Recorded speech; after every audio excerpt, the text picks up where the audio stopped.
എല്ലാവരും പറയാറ് സൺലൈറ്റ് ഉള്ളപ്പോൾ വീഡിയോ എടുക്കുമ്പോൾ ക്ലാരിറ്റി കൂടുതലെന്ന്. സൺലൈറ്റ് വരുമ്പോഴത്തേക്കും ഫോണും കൊണ്ട് ഹസ്ബൻഡ് പണിക്ക് പോകും. അതൊക്കെ ഇവിടെ നമുക്ക് ഇന്നൊരു അടിപൊളി ഐറ്റം ഉണ്ടാക്കാം. പഴം കൊണ്ടാണ് ഇന്നത്തെ റെസിപ്പി കേട്ടോ. പഴം ഇങ്ങനെ റോസ്റ്റ് ചെയ്തെടുക്കാം ആദ്യം.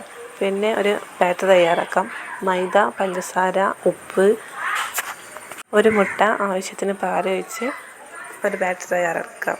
ആ സമയം കൊണ്ട് പഴം ഒരു സൈഡ് പാകമായിട്ടുണ്ടാവും. നമുക്ക് മറിച്ചിട്ട് കൊടുക്കാം. ഇതിന് ഭീകരമായൊരു പേരൊക്കെ ഉണ്ട് കേട്ടോ.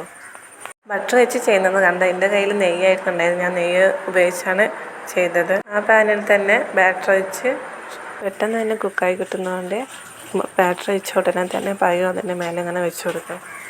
തേങ്ങയും പഴം വെച്ച് ഉണ്ടാക്കുന്ന ഐറ്റംസിൽ പെട്ട തന്നെയാണ്. പക്ഷെ അതിൻ്റെ രീതി ഒന്ന് മാറ്റിയത് മാത്രം.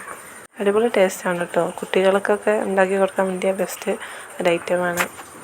അത്യാവശ്യം നല്ല പഴുത്ത പഴം എടുക്കുന്നതായിരിക്കും നല്ലത്.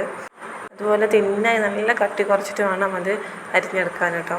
ഇതിൽ കട്ടി കൂടിയത് ഇത്രയൊക്കെ വലിയ റോളായത് പഴത്തിൻ്റെ ഇതാണ്. റോൾ ചെയ്തപ്പോൾ ഓവർ സൈസ് ആയത് ആ പഴത്തിൻ്റെ ഇതുകൊണ്ടാണ് കേട്ടോ. നല്ല തിന്നായിട്ട് അരിഞ്ഞെടുക്കാൻ ശ്രമിക്കണം.